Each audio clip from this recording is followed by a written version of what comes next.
Bonjour à tous et à toutes. Nous sommes Malaika et Mathilde. Bienvenue dans notre 6e et dernière émission de l'année. Au programme, aujourd'hui, nos collègues de CE2B, Clément, Xientang, Nicolas et Tuet Lam ont interviewé Hélène et Zung, des journalistes qui travaillent au magazine Le Courrier du Vietnam. C'est la rubrique Société. Ensuite, dans la rubrique DocuPlanète, écoutons les conseils de GSB pour bien jardiner. Dans la rubrique Culture, ce sont des élèves de CM2 des cours d'anglais en art de Véronica qui répondent à des questions très intéressantes sur l'art. Dans notre dernière rubrique, des élèves de CM1A sont allés à la rencontre de personnes qui travaillent dans notre école. Vous pourrez écouter ce qu'on a nous à dire sur son métier de bibliothécaire et M. Bourg sur le projet Ambassadeur en herbe. Vous pouvez également écouter un slam intitulé Enfants de la ville de Grand Corps Malade, proposé par Kenza et Ragning de la classe de CM2C. Sans oublier notre intermède musical, un rap créé et interprété par les élèves de CE1C.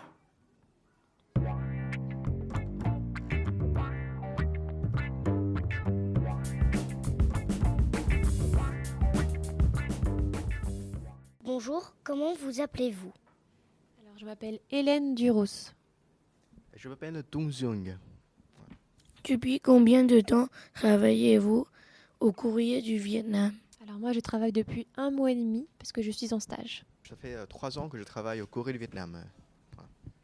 Est-ce que vous pouvez nous expliquer pourquoi ce journal est en français? Alors, le Courrier du Vietnam appartient à l'agence vietnamienne de l'information. Donc, l'agence a une section en français qui sont investis par l'ambassade de France au Vietnam auparavant et maintenant investis par le gouvernement vietnamien. Donc, tous les articles du Courrier du Vietnam, les articles en photo, en texte et en vidéo sont tous faits en français. Est-ce que c'est difficile de trouver des idées pour le journal? Alors en général, les articles qu'on va écrire, ça va être en fonction de l'actualité. Alors du coup, non, c'est pas forcément difficile parce que du coup, il faut toujours être à l'affût, il faut toujours être au courant de ce qui se passe et comme ça, on a toujours des sujets à écrire. Trouver les idées, c'est pas compliqué et c'est pas difficile. Si tu adores un sujet, si tu adores la culture, si tu adores les sports, si tu adores la santé par exemple, tu peux toujours trouver les sujets, les personnes intéressantes que tu peux rencontrer, que tu peux écrire avec eux, avec ces sujets.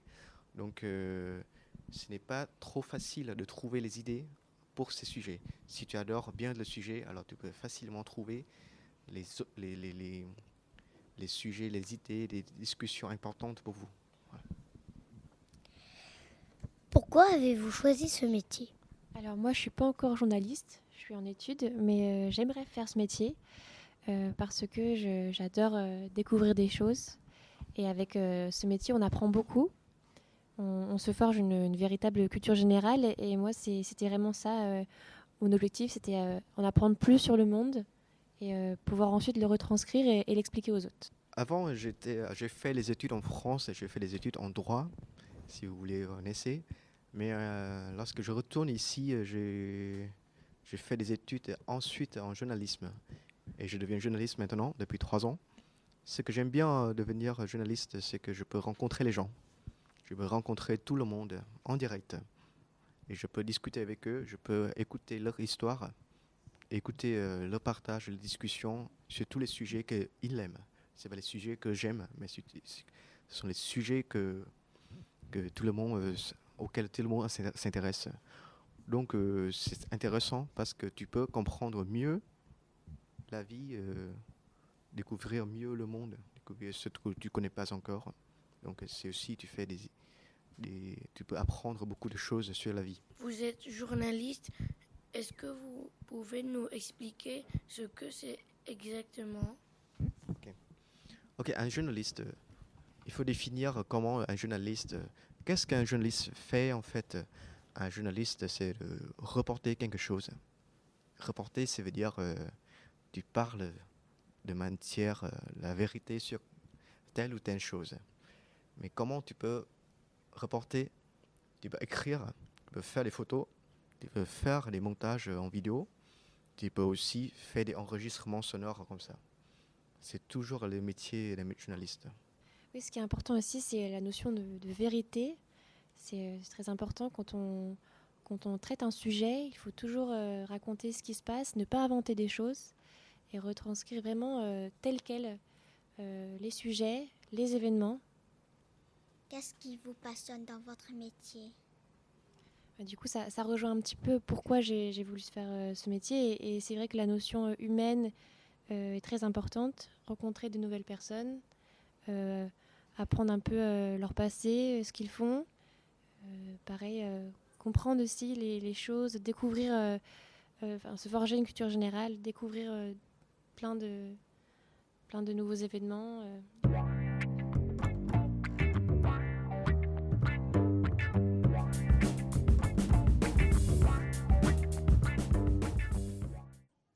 Maintenant, la rubrique DocuPlanète.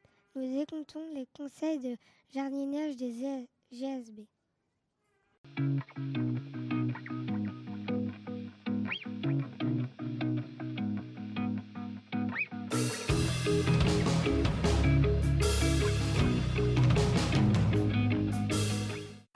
Bonjour les enfants.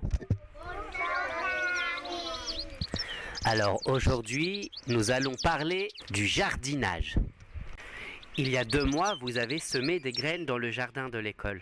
Et donc aujourd'hui, je vais vous poser des questions pour partager avec tout le monde votre expérience et vos conseils. Moi, j'aimerais savoir quelles graines vous avez semées. Des graines de maïs. Des graines de haricots noirs. Des graines de brocoli. C'est vrai. Des graines de haricots verts. Des graines de citrouille. Des graines de tomates. Des graines de tournesol. Des graines d'aubergine.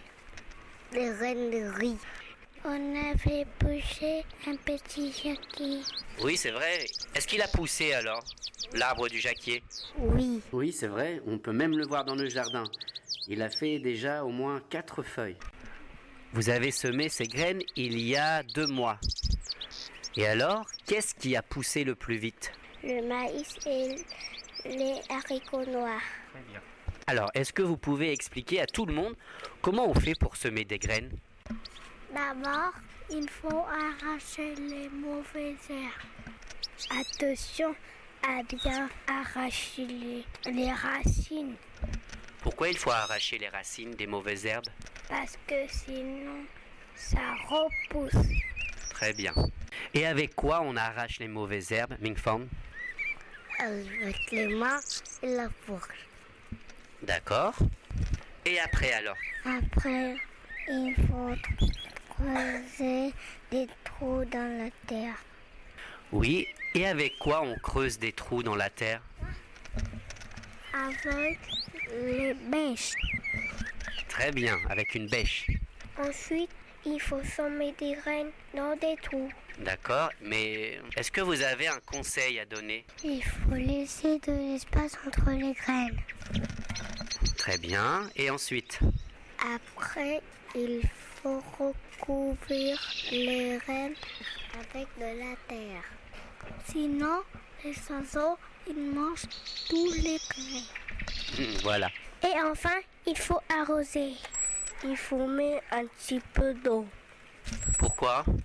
Parce que sinon, les graines, ils vont mourir. Il faut mettre les étiquettes avec le nom des graines. Ah oui, c'est une bonne idée ça. Donc merci d'avoir bien expliqué comment on sème des graines. Et alors, une fois qu'on a semé les graines, est-ce que c'est fini? Non, tous les jours, il faut arroser et arracher des mauvaises herbes.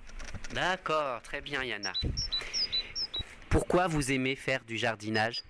Parce que j'aime les arbres et les fleurs. Parce que après on peut manger les légumes. Parce que on peut voir des animaux. Est-ce que vous avez vu des animaux, vous? Oui, le crapaud. Oui, on a vu des crapauds. On a vu le papillon. Merci beaucoup pour tous vos conseils, les enfants. On espère que vous aurez encouragé beaucoup de personnes à jardiner à la maison ou à l'école aussi. Merci les enfants.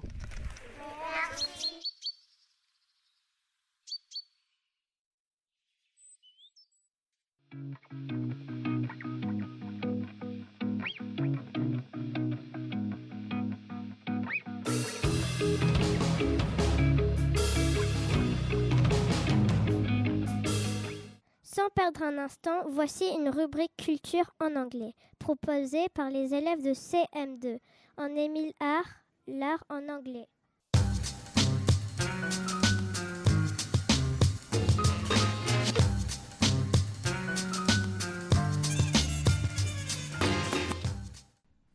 Hello, we are CM2B and CM2A, and today we will talk about art. We propose you to listen to an interview and discover new things. What art tools do you know? Pencil, pen, color pencils, markers, paintbrush, ink, paint. It can be gouache, acrylic, watercolor, clay. What kind of tool is very difficult to remove from clothes and you have to be very careful when working with it? It's ink. Where does Aboriginal art comes from? From Aboriginal people of Australia. What are warm colors? They are red, yellow, orange, and pink. Warm colors make us think about the sun and warm weather. What is sketch? What techniques do you know? Sketch is a drawing using a pencil. We use a thumb or a small piece of paper and rub it against the drawing to make a shadow of the object. We use a rubber erase to erase the part that you want to be light. Tell us about color mixing, please. To obtain purple, we need to mix blue and red. To have green, we mix blue and yellow. To have brown, we mix yellow, red, and blue. For orange, we mix red and yellow. To create gray, we need black and white.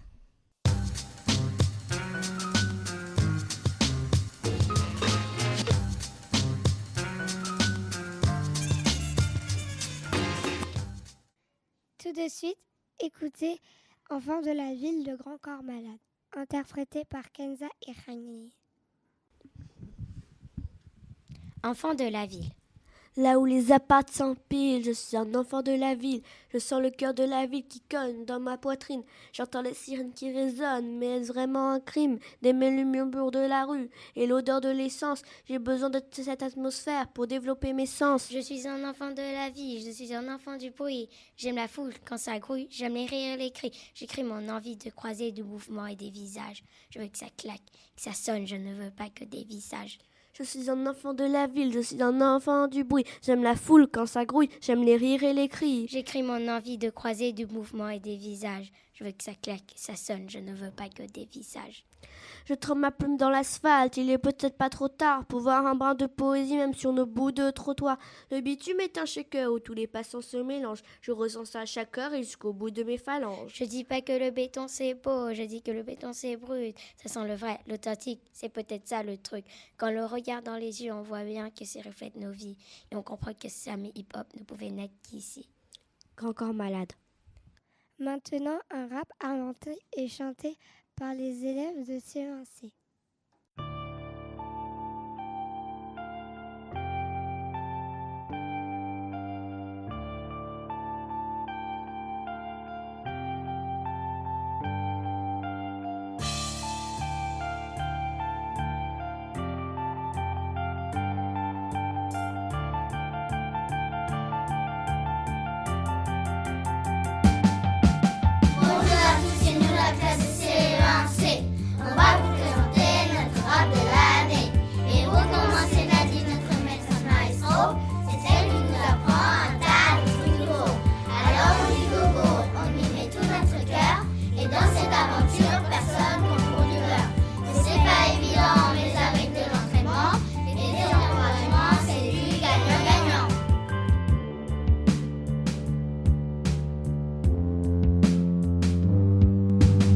C'est parti mes amis, moi je me prénomme Charles. C'est trop cool car c'est moi qui ouvre le bal.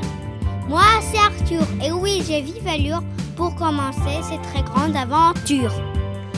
Moi c'est c'est Lison. Quand j'apprends mes leçons, comme un petit chaton, je deviens un vrai lion. Mon prénom c'est Lola. Et puis moi c'est Anna. J'adore boire du coca. Et moi je mange une pizza.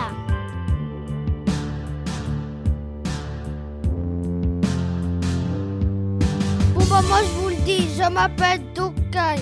Parfois quand je gagne, je bois du champagne. Alors moi c'est Majan. Et bien moi c'est Ilan. On adore Emma et on est des vrais fans. Moi je m'appelle Eddie et je vais être comme Messi. Moi c'est Archie, je fais des croquis de génie. Et pour moi Amélie qui suis très dégourdie, vous savez quoi? Je retiens tout à l'infini.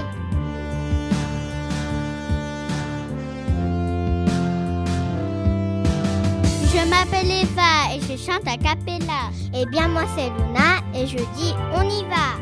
Enchanté, moi c'est Louis et j'ai l'air très réjoui quand je survole l'école sur mon beau tapis gris. Eh bien moi c'est Zoé, j'adore vraiment danser. Quand je suis pas chez moi, Réfus ça m'a dicté. Ah moi c'est Naya, faut que je sorte mon agenda. Vite car j'ai rendez-vous avec papa.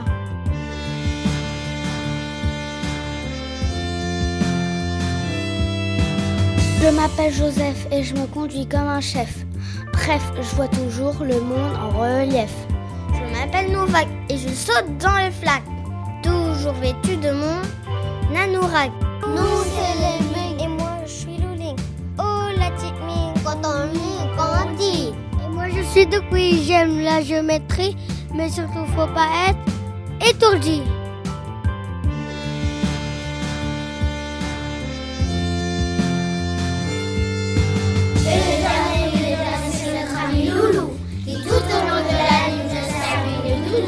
À vous les CE1C, j'ai passé une superbe année.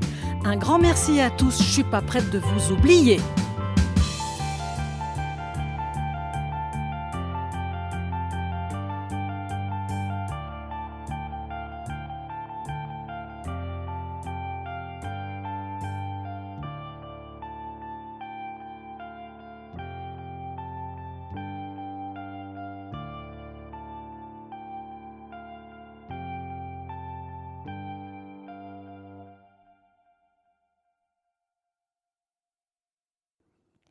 Sans attendre, voici notre dernière rubrique. Écoutons les interviews réalisées par Salomé et Solène, ainsi que l'INFAM et Mathieu de la classe de CM1A. Bonjour, Monsieur Bourg, pourriez-vous vous présenter? Alors bonjour à tous les auditeurs de la radio Oeil. Je m'appelle Monsieur Bourg, je suis enseignant d'histoire-géographie au collège et au lycée. Merci. Nous avons des questions pour vous. Vous avez été juge pour ambassadeur en herbe. Avez-vous aimé être juge?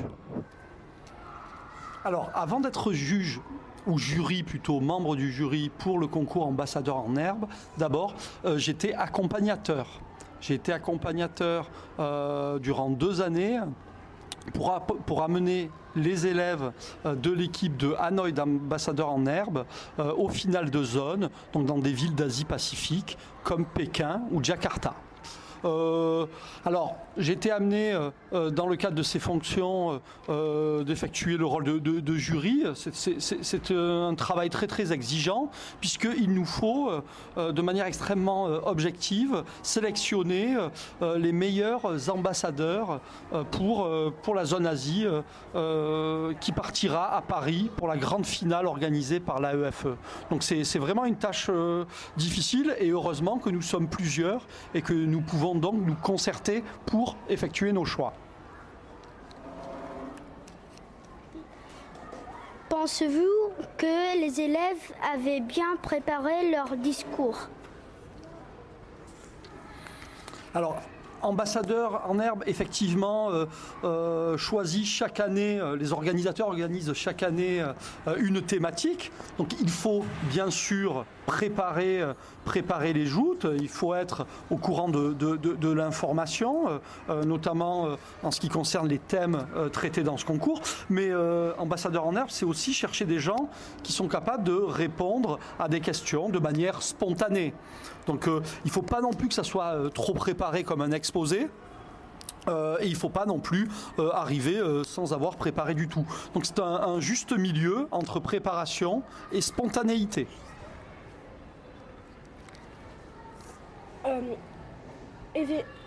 Aimez-vous le nouveau lycée ? Alors j'apprécie évidemment beaucoup notre nouveau cadre de travail. C'est un lycée très fonctionnel.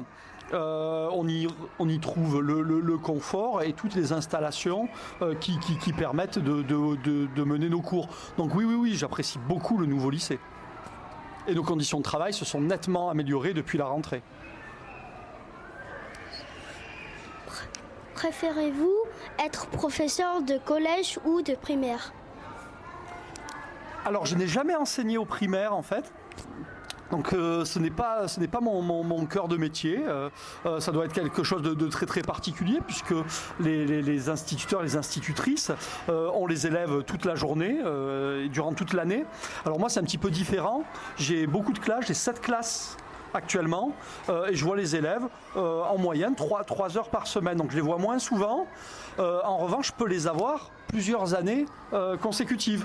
Donc c'est un métier différent mais qui est tout aussi intéressant.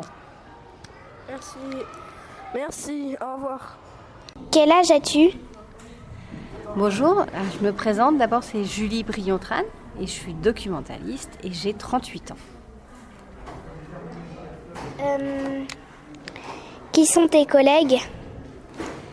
Alors, j'ai de très nombreux collègues, puisqu'en fait, je travaille avec tous les enseignants, ça veut dire les institutrices ou les professeurs qui sont au primaire ou au collège et lycée. Et j'ai également d'autres collègues au niveau de l'administratif, ça veut dire les personnes qui travaillent au service de la comptabilité, des finances, avec Madame la directrice et également Madame la proviseure. Combien de temps restes-tu à l'ABCD ? Les horaires d'ouverture finalement de l'ABCD, c'est 8h30 jusqu'à 14h45. Donc je suis là pendant toute cette période et un peu l'après-midi également pour le collège et le lycée. Quelle étude as-tu fait pour être bibliothécaire ? Alors, je ne suis pas bibliothécaire. Ici, c'est documentaliste pour lorsqu'on travaille dans un collège ou un lycée, un établissement en tout cas français. Il faut avoir une licence ou une maîtrise, soit d'anglais, de lettres, d'histoire, suivant ses passions, et ensuite passer à une préparation au CAPES de documentation.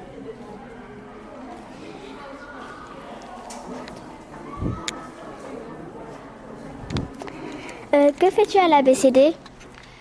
À l'ABCD, on a différentes tâches. Donc déjà de recevoir toutes les classes qui viennent ici pour emprunter des livres. Donc c'est la première fonction, c'est prêter des livres et de les récupérer, de les ranger dans les différents rayonnages et d'organiser des animations. Ça veut dire des activités autour de la lecture. Donc soit vous faire des lectures offertes, vous lire des livres, soit organiser des expositions pour vous ou avec vous. Il y a différentes fonctions ici. Tout dépend en fait du travail qui est mené en collaboration avec les enseignantes et enseignants. As-tu besoin d'emmener beaucoup de livres chez toi ? Énormément. Pour pouvoir vous conseiller des livres, il faut les lire. Et si je veux vous recommander un roman policier ou un conte, il faut que je connaisse le fond documentaire. C'est-à-dire, il faut que je sache quel livre il y a sur les étagères de votre BCD. Pour ça, il faut les lire. Pourquoi as-tu choisi le métier bibliothécaire ? Je suis une dévoreuse de livres. J'aime lire, j'aime passionnément lire. Et je voulais aussi transmettre le goût de la lecture aux enfants ou aux adultes, et tout simplement.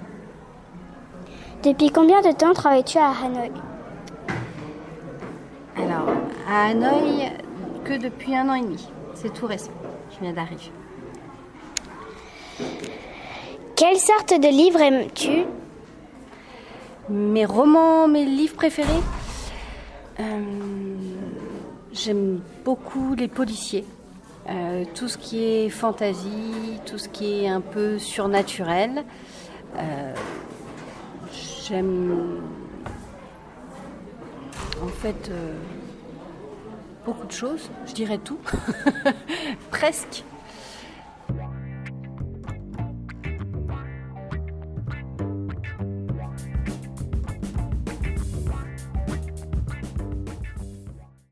Notre émission est maintenant terminée.